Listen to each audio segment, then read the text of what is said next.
Hi everyone, welcome back to Manu teachers channel.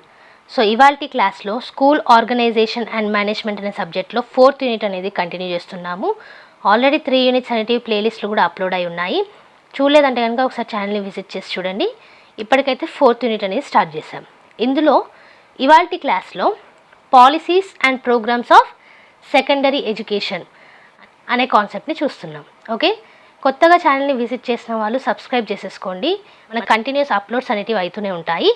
So subscribe చేసేసుకొని పక్కనే ఉన్న bell ఐకాన్ని ప్రెస్ చేస్తే వీడియో పెట్టిన ప్రతిసారి మీకు నోటిఫికేషన్ అనేది వచ్చేస్తుంది. ఓకే, సో ఈ policies and programmes of secondary education ఏంటో చూద్దాము. The government have proposed several policies in secondary education as per the Constitution of India. So India constitution ప్రకారంగా గవర్నమెంట్ అనేది సెవరల్ పాలసీస్ అనేటివి సెకండరీ ఎడ్యుకేషన్ మీద ఇవ్వడం జరిగింది. The central and state governments have designed some programs for the development of secondary education after independence. They are listed below. So కొన్ని programmes అనేటివి కూడా చేయడం జరిగింది. పాలసీస్ చేశారు అండ్ ప్రోగ్రామ్స్ చేశారు ఆఫ్టర్ ఇండిపెండెన్స్. అవేంటో కింద ఇవ్వడం జరిగింది. అవేంటో చూద్దాం. In 1950, Secondary Education Commission was formulated under the chairmanship of Dr. Lakshmana Swami Mudaliar. It gave many suggestions for the development of secondary education and accordingly, Central Board of Secondary Education CBSE is established in the same year. So 1950లో okay secondary education commission అనేది form చేశారు. ఎవరు chairman దానికి? Doctor Lakshmana Swami Mudaliar. Okay, so దాంట్లో secondary ఎడ్యుకేషన్ని develop చేయడానికి చూశారు. దాంతో పాటుగా అదే ఇయర్లో 1950లోనే సిబిఎస్ఈ కూడా ఫామ్ అయింది, central board of secondary education. In 1961, NCERT and CTSA were established. So NCERT మరియు CTSA మనకి 1961లో ఎస్టాబ్లిష్ చేయడం జరిగింది. KVS was established in 1964 for the benefit of transferable central government employees children. So central government employees చిల్డ్రన్ని ఎక్కడ transfer అయినా సరే ఆ పిల్లలకి సిలబస్ అనేది దెబ్బతినకూడదు, ఎడ్యుకేషన్ అనేది దెబ్బతినకూడదు అనేసి కేవీఎస్ అనేది 1964లో ఎస్టాబ్లిష్ చేయడం జరిగింది. నెక్స్ట్ చూసుకున్నట్టయితే in 1964 NEC was established for quality and extension of uncovered habitations, vocational education, part-time and distance education and girl child education at secondary level. So secondary లెవెల్లో 1964లోనే మనకి NEC కూడా establish చేశారు కేవీఎస్తో పాటుగా. Okay, దేనికోసం? Part time distance education కోసం, అలాగే vocational education కోసం, uncovered హ్యాబిటేషన్స్ని extend చేయడం కోసం, అలాగే గర్ల్ చైల్డ్ ఎడ్యుకేషన్ కోసం. Okay, 1979 work experience cell SUPW unit, Vocationalization of Education VE are divided as separate wings. So 1979లో వర్క్ ఎక్స్పీరియన్స్ SUPW యూనిట్ అని ఉంటుంది, అలాగే వొకేషనల్ ఎడ్యుకేషన్ VE అని ఉంటుంది. వీటిని 2 సపరేట్ వింగ్స్ లాగా చేశారు. 1984 these two are grouped under the Department of Vocationalization of Education. 1979లో సపరేట్ వింగ్స్గా ఉన్నాయి, 1984లో కలిపారనమాట, గ్రూప్గా ఫామ్ చేశారు అండర్ వొకేషనలైజేషన్ ఆఫ్ ఎడ్యుకేషన్. ఇంకా చూసుకుంటే NEC 1986 has brought revolutionary changes in secondary education. In the education policy of 1986, it recognized the social changes in the society with the provision of more secondary education facilities. So ఏమంటున్నారు ఇక్కడ? NEC 1986లో ఒక revolutionary change అయితే తీసుకొచ్చింది secondary ఎడ్యుకేషన్లో. So educational policy of 1986 అంటారు, ఇది మీకు తెలిసే ఉంటుంది. ఇంకా చూసుకున్నట్టయితే it also suggested that the nations development in agriculture, industries, commerce and trade, medical and public health, art and home management etcetera are possible by introducing these sectors in secondary education. So ఈ సెక్టార్స్ని secondary ఎడ్యుకేషన్లో మనం అందించడం ద్వారా nations కూడా develop అవుతాయి అనేసి. దేనిలో? అగ్రికల్చర్లో, ఇండస్ట్రీస్లో, కామర్స్లో. ఓకే, ఇంకా చూసుకున్నట్టయితే on the suggestions of NEC, Kothari and NEP 1986 industrial training institutions and polytechnics, nursing and agriculture institutions have been established. So వీటిని చదవడం ద్వారా, నేర్చుకోవడం ద్వారా సెకండరీ ఎడ్యుకేషన్లో నేషన్ డెవలప్ అవుతుందనేసి చూశారు. కాబట్టి NEC వాళ్ళు, కొటారి కమిషన్ వాళ్ళు, NEP వాళ్ళు ఈ ఇన్స్టిట్యూషన్స్ని తీసుకురావడం జరిగింది. On the recommendation of NEP 1986, Jawahar Navodaya Vidyalaya Samiti NVS was established in 1989.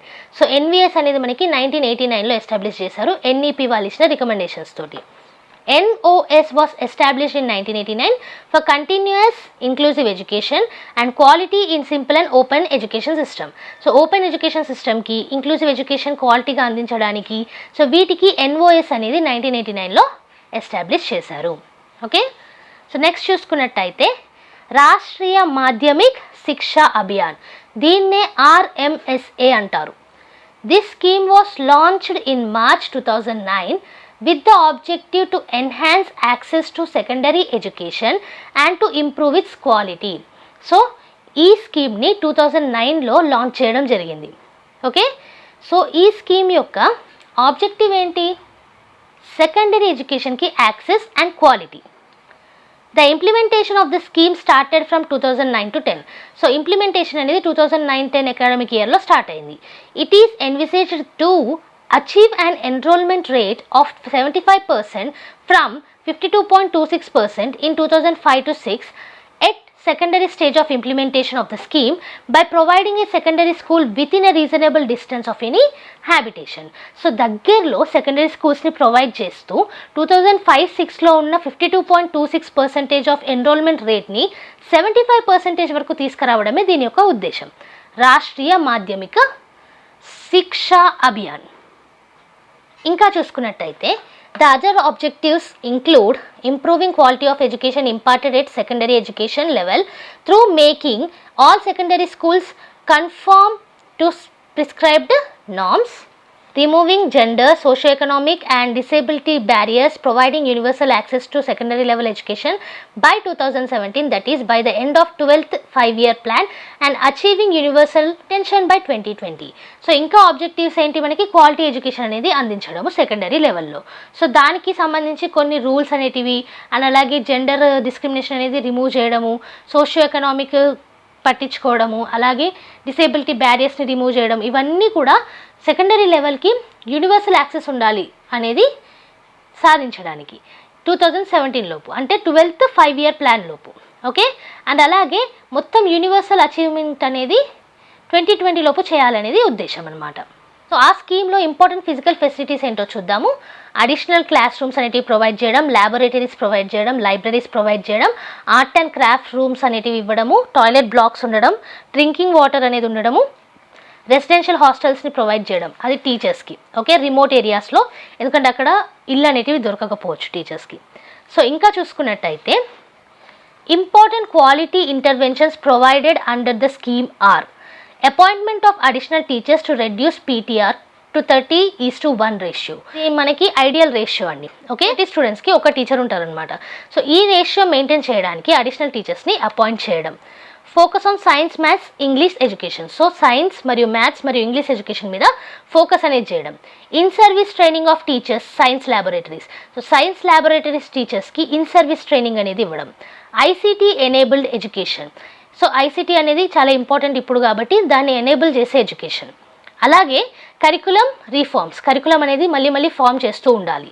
Teaching learning ప్రాసెసెస్ని కూడా మళ్ళీ ఫామ్ చేస్తూ ఉండాలి. ఓకే, సో నెక్స్ట్ చూసుకున్నట్టయితే important equity interventions provided in the scheme are special focus in micro ప్లానింగ్లో స్పెషల్ ఫోకస్ ఇవ్వడము, అండ్ అలాగే preference to Ashram schools for upgradation, Ashram schools అప్గ్రేడేషన్కి preference ఇవ్వడం. Preference to areas with concentration of SC ST minority for opening of schools, కొన్ని స్కూల్స్ని open చేయడానికి SC ST మైనారిటీకి preference అనేది ఇవ్వడం కొన్ని ఏరియాస్లో. Special enrolment drive for weaker సెక్షన్కి స్పెషల్ ఎన్రోల్మెంట్ డ్రైవ్ అనేది ప్రొవైడ్ చేయడం. మోర్ ఫీమేల్ టీచర్స్ ఇన్ స్కూల్స్లో ఎక్కువ ఫీమేల్ టీచర్స్ని తీసుకోవడం. Separate toilet blocks for girls, అమ్మాయిలకి సపరేట్గా టాయిలెట్ బ్లాక్స్ అనేవి ఉండడం. ఓకే, ఇంకా చూసుకున్నట్టయితే implementation mechanism of the scheme. Okay, the scheme is being implemented by the state government societies established for implementation of the scheme. So ఈ RMSA స్కీమ్ని implement చేయడానికి కొన్ని ఎస్టాబ్లిష్ చేశారు మనకి సొసైటీస్ని, అది స్టేట్ గవర్నమెంట్ సొసైటీసే, అవే మనకి ఇంప్లిమెంట్ చేస్తాయన్నమాట. The central share is released to the implementing agency directly. Central నుంచి వచ్చే షేర్స్ అనేటివి ఈ ఏజెన్సీస్ ఉంటాయి కదా, ఇక్కడ చెప్పాం కదా స్టేట్ గవర్నమెంట్ సొసైటీస్ అని, వాళ్ళకి డైరెక్ట్గా రిలీజ్ అవుతాయి. The applicable state share is also released to the implementing agency by the respective state governments. So state governments వారు ఇచ్చే ఫండ్స్ కూడా ఎవరైతే ఇంప్లిమెంట్ చేస్తున్నారో ఆ ఏజెన్సీస్కి వస్తాయి. ఓకే, సో నెక్స్ట్ చూసుకున్నట్టయితే revision of certain norms of the scheme. The Government of India has approved the following revised norms of RMSA with effect from 1/4/2013. So 2013 ఇయర్లో April 1 తారీఖు మనకి RMSA వాళ్ళు కొన్ని నార్మ్స్ అనేటివి ఇవ్వడం జరిగింది. ఓకే, అవేంటో చూద్దాం. To permit state/UT governments to use state schedule of rates or CPWD rates for construction of civil works permissible under the RMSA. So RMSA కింద కొన్ని రేట్స్ అనేటివి ఎలాంటి నార్మ్స్ మీద మనం వర్క్ చేయాలనేది కొన్ని పర్మిట్స్ అనేటివి ఇవ్వడం జరిగింది state and UT government. Okay, to increase the management monitoring evaluation and research from 2.2% to 4% of the total outlay under the programme with 0.5% of 4% earmarked of national level and the rest of 3.5% as a part of state allocation. ఏమంటున్నారు మనకి ఈ మేనేజ్మెంట్ని monitoring evaluation increase చేయడానికి 2.2% నుంచి 4% ఏదైతే ఉందో అవుట్లేని 0.5% of 4%ని తీసుకున్నారనమాట national లెవెల్లో. మిగతా 3.8%ని state లెవెల్లో ఉంచారు. సో 4%లో 0.5% అనేది నేషనల్ లెవెల్కి ఉంచి 3.5% అనేది స్టేట్ ఎలొకేషన్కి ఉంచారు. ఇంకా చూసుకుంటే in cases of states where even with this enhanced allocation of 3.5% MMER would not be adequate and would hamper the activities under the head within 3.5% of overall state MMER component, variations across states/UTs can be approved by the PAB subject to a maximum of 5% of outlay in a particular state/UT. So ఇచ్చిన ఈ 3.5% కూడా అంత సఫిషియెంట్గా అవ్వట్లేదు. Okay, for management and monitoring ఇవాల్యుయేషన్కి కానివ్వండి, రీసెర్చ్కి కానివ్వండి. ఓకే, అదే చెప్తున్నారు మనకి ఇక్కడ. ఇంకా చూసుకున్నట్టయితే to subsume the other centrally sponsored schemes of secondary education, ICT at the rate of school girls hostel, inclusive education for disabled at secondary stage and vocational education in their existing from under the umbrella of RMSA. So ఈ centrally sponsor స్కీమ్స్లో education తరఫున secondary ఎడ్యుకేషన్లో ICT కానివ్వండి, స్కూల్కి girls hostel కానివ్వండి, inclusive education కానివ్వండి, vocational education కానివ్వండి, ఇవన్నీ కూడా ఉంటాయన్నమాట RMSAలో. ఓకే, ఇంకా చూసుకున్నట్టయితే to extend the benefits of RMSA to aided secondary schools for quality interventions as per RMSA umbrella schemes components for aided schools excluding infrastructure support / core areas that is teachers salary and staff salary. So RMSA schemes అండర్లో ఉన్న స్కూల్సే కాకుండా RMSA aided స్కూల్స్కి కూడా కొంతవరకు సహాయం అందిస్తుందన్నమాట ఈ RMSA umbrella scheme అనేది. దాంట్లో ఇన్ఫ్రాస్ట్రక్చర్ సపోర్ట్ కానివ్వండి, టీచర్స్ యొక్క శాలరీ, స్టాఫ్ యొక్క శాలరీ అనేది ఇంక్లూడ్ అవ్వదు. ఓకే, సో ఇది ఇవాటి వీడియోలో policies and programmes of secondary education అనే టాపిక్ని స్టార్ట్ చేశాము. సో యాజ్ యూ నో ఈ మొత్తం నోట్స్ కూడా కింద డిస్క్రిప్షన్ బాక్స్లో PDF రూపంలో ఉంటుంది. లింక్ అనేది ప్రొవైడ్ చేస్తాము, అక్కడ నుంచి డౌన్లోడ్ చేసేసుకోవచ్చు. సో ఈ వీడియో మీకు నచ్చినట్టయితే, నోట్స్ అనేది హెల్ప్ఫుల్ అనిపిస్తే లైక్ చేయకుండా మాత్రం వెళ్ళకండి. అండ్ అలాగే సబ్స్క్రైబ్ చేసేసుకోండి. మన ఛానల్లో every Tuesday and Friday regular videos అనేవి అప్లోడ్ చేస్తాము. బోనస్ వీడియోస్ ఎప్పుడైనా రావచ్చు. So like, share and subscribe. And next వీడియోతోటి మళ్ళీ కలుద్దాం. అంతవరకు eat, sleep, learn and repeat. And thank you for watching. Bye bye.